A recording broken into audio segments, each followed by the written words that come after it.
Welcome to Enchanted Moments Podcast. I'm Monica. I'm Spencer. And today we're going to talk about spiritual guides. We all have spirit guides of some form or another. Absolutely, we have angels, ascended masters, our just regular spirit guides. We'll talk about them. Elementals, you name it. We have all kinds of spiritual helpers that we can call on at any time for guidance or support. So the first one we end up with, honestly, the first one is our guardian angel. And as a spiritual guide, they are absolutely perfect because they come in with our first breath and they're with us 24/7 until we take our last breath. So you never have to wonder if they're going to show up. They're always there. Always there. Like Krem. Yeah. She's our little guardian kitty. They are with you. However, because of the law of free will on our planet, guardian angels are not allowed to intervene. So they cannot provide help or support or protection. Well, they do sort of protect you anyway, but specific things without being asked. So if you have a concern and you say, I'm frightened or I want extra protection or please, be with me and save me from whatever, they will come in and do what they possibly can. But otherwise, they just hang out right next to you forever. Mine drinks. But we definitely never have to worry about that. Now, everybody else may or may not be technically like assigned to you, but you have to request them. Mm-hmm. So the next category of beings that are with us a lot are our spirit guides, and they can take the form of a human being or an animal. So we have spirit guides that are with us. So there are some that are assigned to you that they also have other people. So my spiritual guide is Golden Flower, and so I can call on her whenever I have spiritual issues or I want information. But then again, I have a writing guide, Winston, who only shows up if I ask him to come help me do writing. So it's, they're out there and they have previously to our birth agreed to work with us, but they are not there 24/7. They have other things to do. So that's the difference between a guardian angel and a spirit guide. The spiritualist practice believes that you have 7 that are with you your whole life. My learning process did not give that to me. So, everybody's got a different little belief system about spirit guides. It doesn't matter. When you need them, you ask for them, and they should come and help out. There's ways to find out who your spirit guides are, and we always recommend you can always have somebody who's psychic or a medium tell you. However, it's best that you just sit and meditate and ask that they come sit down next to you.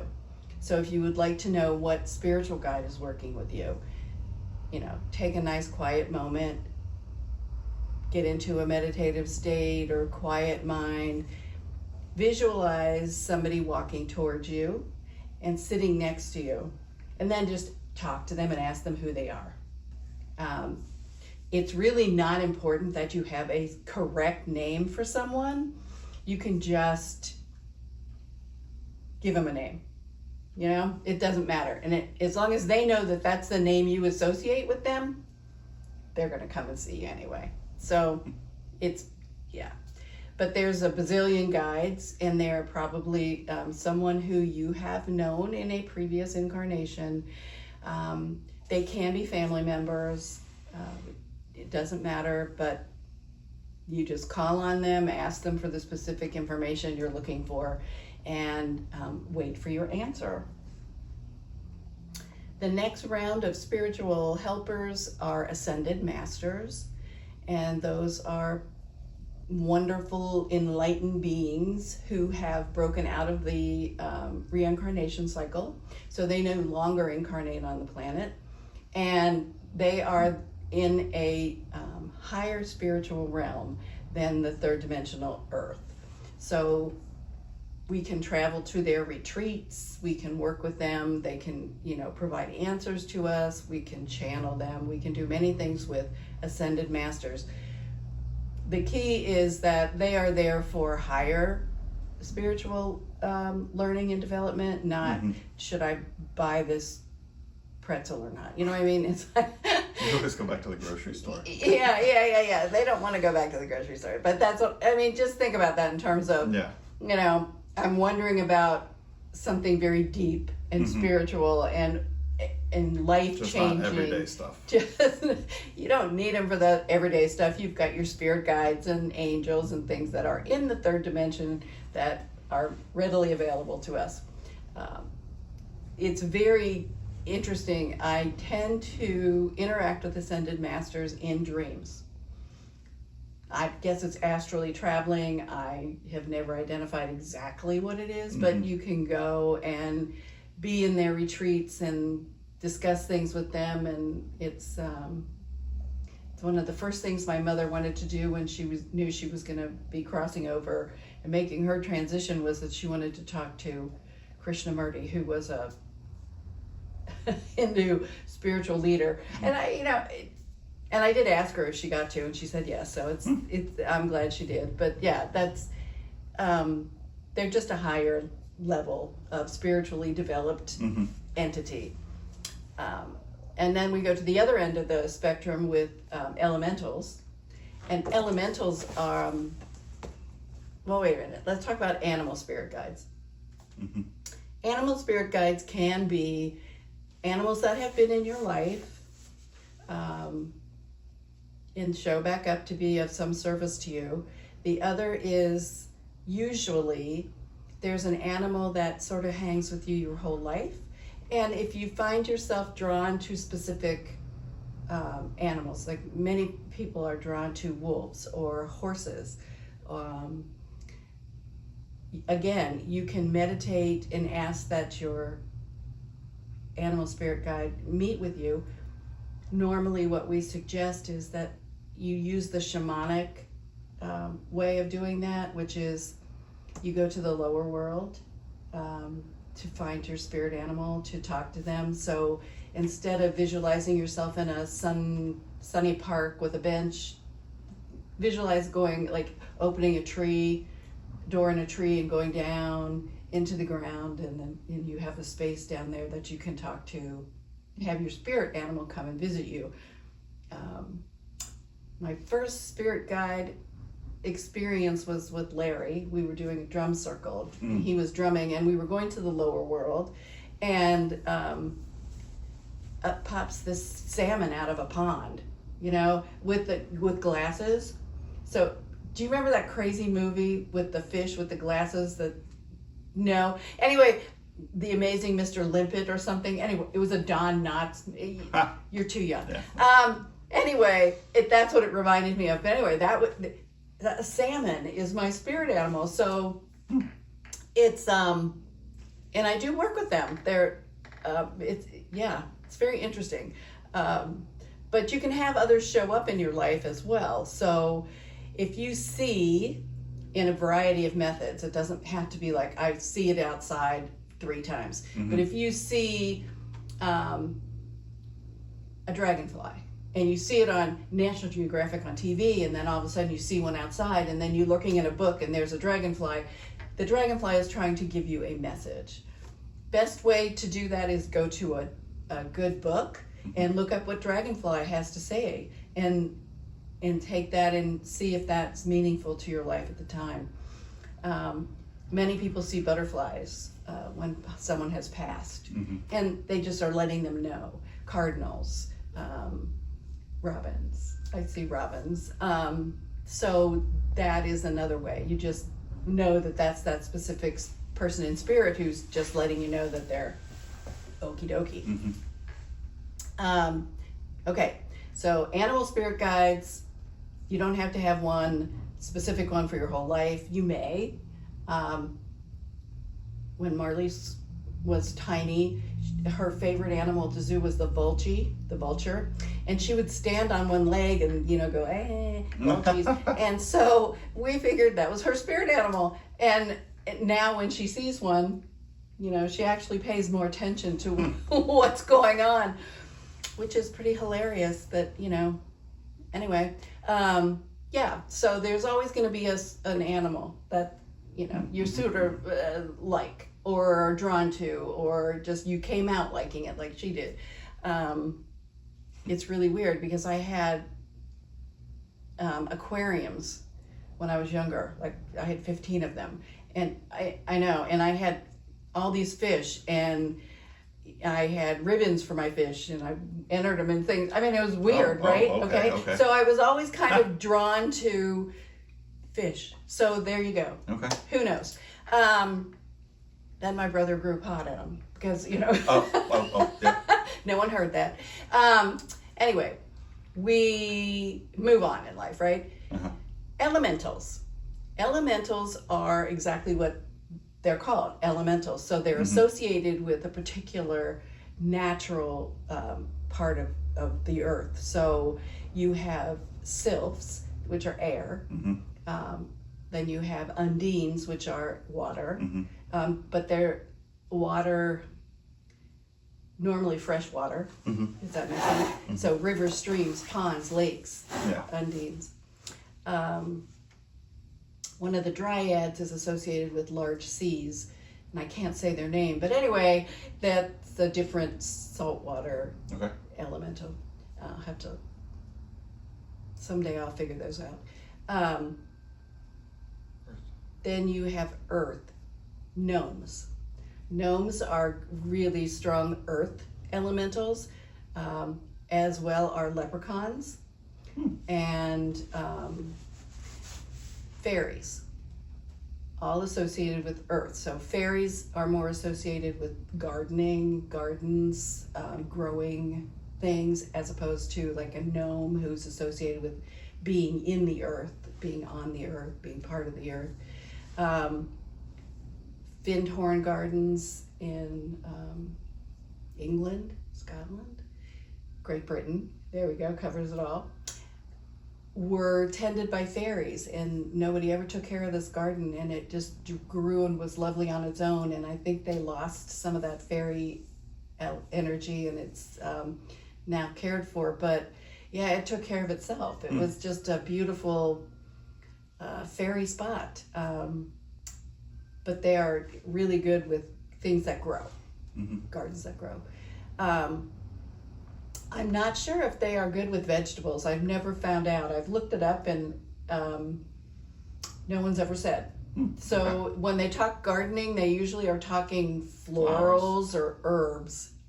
Okay. Okay, but I've never seen a vegetable or a fruit associated with fairies. Don't ask me why, Interesting. but yeah. So somebody will have to figure that one out and let me know. Dryads are associated with forests. So, there's... Yeah, you said dryad for there's saltwater too? Dryads actually are a category. Okay. And they have these very difficult names. And there's 5 categories. Okay. And one's saltwater, one's, the lakes and streams. There's also a dryad associated with those. Forests. Mm-hmm. So, yeah. But these are all what we consider elementals, which are in the 3rd dimension, as well as our angels, by the way. They're just in part of a different, but they're still in the 3rd dimension. Does that make sense? Mm-hmm. And Okay. then fire, because we... Oh, and fire, salamanders. Sorry. And the neat thing about the fire salamander is use that for passion and creativity. It's just very volatile. So as we work with any elemental, we always have to take into consideration that they have their own agenda as well. I don't understand exactly why that is, but they do. Your angel, obviously, you are their agenda. Spirit guides, they're here to help. When you get to elementals, they can be a little self-interested, and they like to pull jokes on people. So we recommend you never invite fairies into your home because they can actually never leave and cause all kinds of distress. Leprechauns are almost always found outside, as well as gnomes. And so if you just deal with them in their normal environment, that's cool. We don't have to have them, come in and have tea. We deal with them in their own environment. So that is pretty much the whole spiritual helper range. We use them as needed. Do not invite any of them just to come and stay with you forever and ever and ever. Like if you're studying for exams, use them to study for your exam, and then tell them you're going to study again at 10 o'clock tonight. They don't want to hang out with you for the week that you're studying. Yeah. They have other things to do, and spirit guides have personalities. Some of them big personalities. So you don't want to aggravate them too much because they can lose their temper as well. But it's like your protector guide's probably going to be around most of the time, but only going to jump in there to do something if you ask them. That's because we should. Protector guides also can be animals. They can be, many people have Native American protector guides, the warrior element there, but it just depends. How do you ask them for help? You would just ask. Okay. You Just making ask. sure we said that. Yeah, it's like people who say, I was gonna get hit by a car and my guardian angel or my protectors didn't do anything. Well, you have to ask. Help me, I'm about to be hit by a car. You know what I mean? Right. But it's very odd because some people find that there's no real reason why they escaped having the accident, but they were the ones who asked for help. So you have to trust that when you ask for help, if it is for your highest good, unfortunately, that's always a catch in the contract, Yeah. If this is for my highest good, keep me from being hurt, yay. People who got shot in the war, they had these people who were barely grazed with a bullet who died, and people who were shot all to pieces survived. And you just have to wonder what was going on there. One didn't get extra great care compared to the other one. It was just, I think people have a belief system that says you're going to help me, or this is just crap, I got shot and barely hurt and then die. So just be sure that when you're asking for help that you believe that you really deserve the help. You have to ask, because they're there. There's a whole slew of people out there ready to help. If you want to write a book, ask for a guide to help you write the book. If you're going to write on highly spiritual topics, then maybe you do ask one of the ascended masters to help you do that because you have specific issues you want to address. Clearly up to you. But remember to be aware when you ask for something that you have to notice if you get it. You know what I mean? That's a trick. Well, it's not really. It's just that you don't ask and then totally forget that you asked and then wonder why you didn't get the information. Sometimes our information is subtle, right? Sometimes it's a little push in a different direction than you think you're going in, and those are things that all add up. So it's important that we are aware and we have discernment. We can go through the day half asleep, which sometimes we do, I get it, or we can go through the day with our awareness on alert, which, we're aware, we're looking for any information that may come our way, and when it does, we recognize it. So it's up to us to either, be the half asleep person or be the aware and alert person, and also open ourselves up to that kind of information and receiving it. Mhm. So we want to make sure that we are always ready to get information that's going to push us forward spiritually, and if you have a physical issue, physically. So all kinds of information comes our way when we are least expecting it. Mhm. We scroll through things on the internet and all of a sudden, aha, there it is. And so yes, that is exactly how we deal with our spiritual guides. Sometimes I think these are our little spirit guides too. And they remind us that sometimes we slow down, curl up, and have a chance to purr. Huh, Krim? So, if you have questions about spirit guides, if you have questions about anything that you'd like us to discuss, just leave it in the comments and we will take a look and try to incorporate everyone's wants and needs into our future podcasts. So, thank you, and we'll see you next time. Live in Thanks. love and light.